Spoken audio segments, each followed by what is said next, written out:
Hey y'all, Chemology here. I'm in a little different setting today. If you've been following along, not really a different setting, just a different angle. I have been working with the natural light and doing my videos before sunset, but that didn't work out today. And instead of not doing it, because all the things weren't lined up that I wanted, I am doing it now, and the lighting is better from this angle. So here we are. The pretext, I'm doing videos talking about topics that are resonating or interesting with me for the possibility that they may resonate and be useful to you and to me all the way around. And today's topic is one of, I call some of my things chemisms. They're not necessarily things I created or original, although some of them are, a lot of them are. Some of them are things, I mean, who knows who originally came up with most of this stuff anyway, but some of them I know I've never heard. Some of them I'm sure I have heard. Some of them I know I've heard. This is one that is a mix of that, I think. But it's definitely something I say. You've probably heard it maybe you've heard it in a different video or previous video. But if you've been following me for a while, you probably have heard it. And it is, no one makes me anything. That is a short version to represent that I'm really not liking where I'm going with this. I feel like I've said a bunch and all right, keep going. It's not that I don't like where I'm going with it. I just feel like I've been indirect and weird already. No one makes anyone anything is something that I say and I use. And the purpose of it is to shift perspective, to create empowering perspective and feelings around things. And so I will commonly use examples like, no one makes you pissed, you get pissed. No one hurts your feelings, you feel hurt. And these kinds of things. And part of what I want to bring into this conversation actually is I do this thing called positivity spam, where I see something and I think it's positivity spam, meaning somebody shared it with probably very well intentioned. And I think that it is something that is, not very positive to actually perpetuate. Like if you really think about it, that's probably not a great thing. Is it true? Is it kind? Is it necessary? Being probably an example of something I could do positivity spam about. So what was interesting is this account I follow, did my thing, positivity spammed this concept. So now I want to debunk his debunk of the thing. So without going, I guess usually I would have just done like a big spiel about what I think about it. And I want to bring this in first or now. So depending on how my video editing goes, I may actually like lay these slides in of, this is a post on Instagram. So for now, I will read it and then comment on it. It goes, the bullshit of statements like no one can make you feel anything.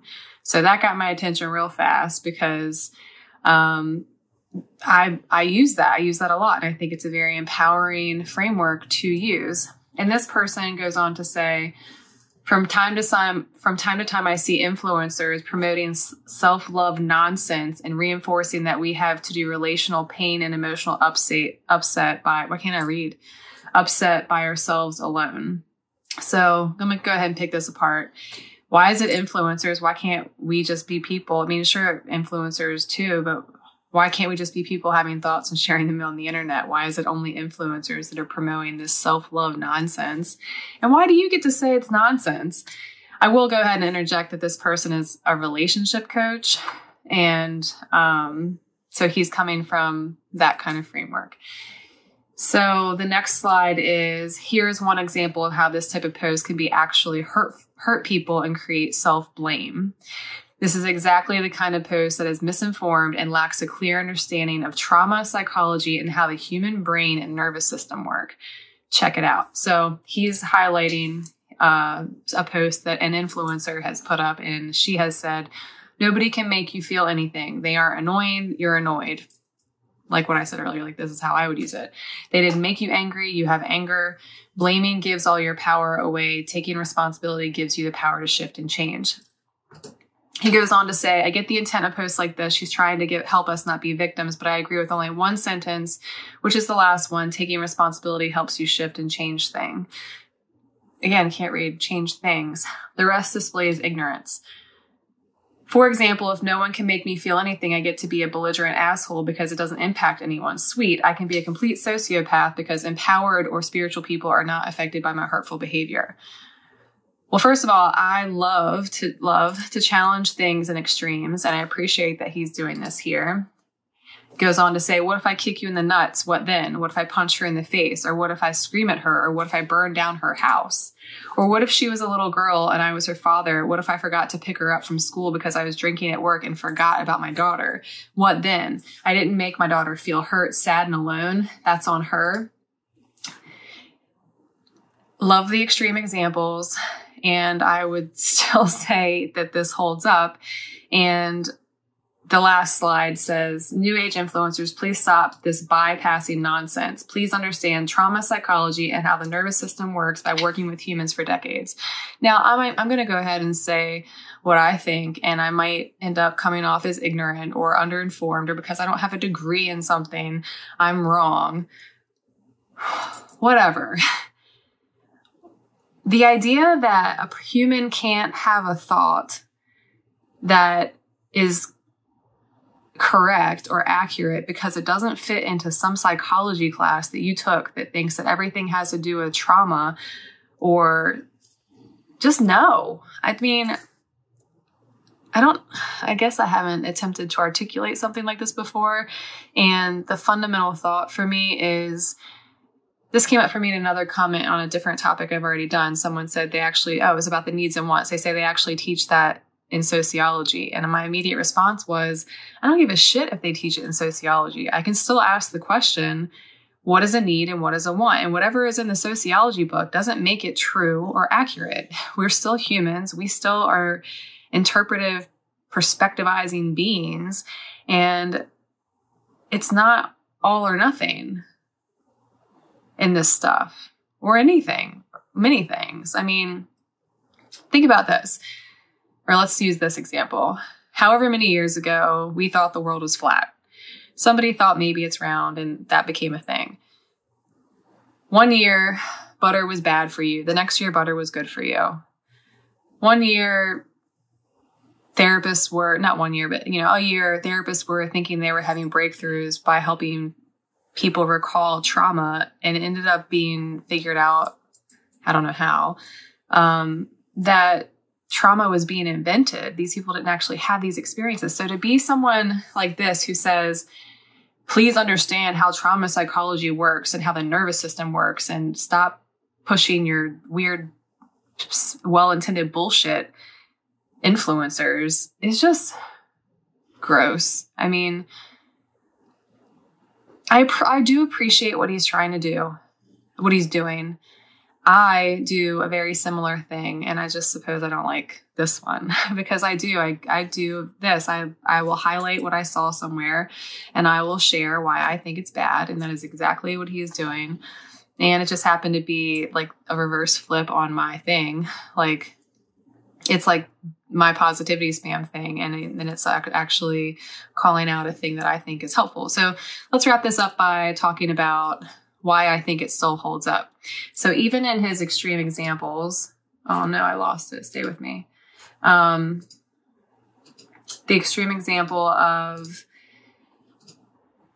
if no one can make me feel anything, I get to be a belligerent asshole because it doesn't impact anyone. I've actually covered this one quite a bit. I say, if you've got a bunch of nasty shit to say, this goes with the like unexpressed thought versus not expressed thought thing too, like being truly authentic. Like if you're a person who has lots of nasty thoughts, like you're dumb, you're a bitch, you go around and those are your thoughts, and that's the extreme challenge to it. Like, I shouldn't tell someone that their outfit is ugly because that's mean or not necessary or not kind or whatever your rules are.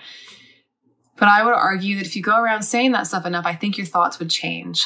And I don't have some psychology degree or a trauma informed or whatever I might supposed to have opinion, thought, or not even an opinion, just like mean, if everything is an opinion, it is an opinion. I just mean, that sounded like it was reducing it. It's not just an opinion. It's a considered thought, and it doesn't have to be learned from somewhere else. You don't have to learn something from somewhere else for it to be good or accurate or for it to work. I think that's what gets me the most about this, is that it's like, there's formal training on this stuff and you're not allowed to think anything else. Like, that's what really gets me about this. And I'm ignorant to whatever the formal training he's talking about. I haven't gone to trauma-informed anything. And maybe I'm wrong on that point, meaning I shouldn't speak about it because I haven't, whatever. It's not whatever. I'm just saying that's what I think. So the sociopath example, so he goes on and he says, I can be a complete sociopath because empowered or spiritual people are not affected by my hurtful behavior. Saying that no one makes me anything does not mean that we're not affected. It does mean that you choose your response. And even when I say you choose your response, it doesn't exclude whatever trauma stuff you have built up. It doesn't mean that you don't have stuff in there that's automatic or unconscious, which is what I would imagine is part of this trauma-informed trauma stuff, is that you have stuff that has come with your past and what your parents did to you and all this stuff.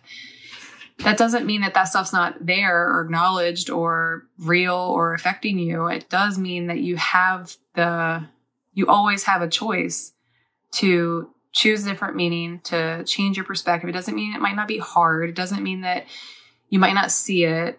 And it does ultimately mean you always have a choice. And if you buy into that in itself, then I can't see how that wouldn't empower you. And so his, I think, concern here is that it makes people feel blamed for feeling bad. Like, if you've had a traumatic event and you're like, this person did this to me and it hurt me, and then someone says, no one makes you feel anything, that ends up making you feel like you're being blamed for your own emotion. And I guess I ultimately feel like you are. Blame is the same thing as accountability. I am accountable for my emotions and my mental health and it doesn't mean that I might become a capacity that it would be hard and I may need help or to get to a different state to be able to be accountable. But I still think it holds up. And the physical pain is a good contest to this too. He says, what if I kick you in the nuts? He's saying, does that hurt? Like, I kick you, that hurts. No one makes me feel anything. A couple of times early on when I was exploring this, the physical pain stuff was the most challenging to see how this held up, because if someone hits me really hard, they made me feel physical pain. So I'll give him that one. What then? If I punch her in the face again, physical pain, scream at her, that's on you. That you make it mean whatever it means. Someone can scream at me, call me all the names in the book. I've had those experiences. We've all had people say mean, nasty things about us. That still doesn't mean that they made me. You are still responsible for your emotion. What if I burn down our house? Again, that's a very extreme example. Most people would consider having their house burnt down to be a bad thing, and that would hurt. And again, it's not impossible to have, like, maybe someone would, we're testing extremes. In an extreme situation, is it not possible that someone would actually be happy about that? Maybe they get some large insurance thing, or maybe they get rid of whatever. It's not likely. Hear me here. I'm not saying it's likely, but I'm saying it's possible. And all the negative things that happen in the world, lots of people turn really terrible things into positive things. And I think that demonstrates the whole no one makes you feel anything. You choose it. You create it. It is within your capacity, your power. Last one, because the kid one can get you. If I was a little girl and I was her father, I forgot to pick her, or if she was a little girl and her father forgot to pick her up from school, if you're the person parenting or any adulting to that child, might you not say something like, it doesn't mean he doesn't love you? Like, aren't you immediately having the conversations about what it means? So you're teaching them whether you believe into this framework or not, isn't a natural response probably something to the effect of helping the child understand what it might mean and helping lead them away from things that it doesn't mean? Because that just comes up like immediately. Like, wouldn't you tell the kid that doesn't mean your daddy doesn't love you? So you're in a way, without using the framework, showing them that it is always only the meaning you give it. And it's a lot easier to use that in unextreme situations than it is, but it's the great place to test them in these extreme situations.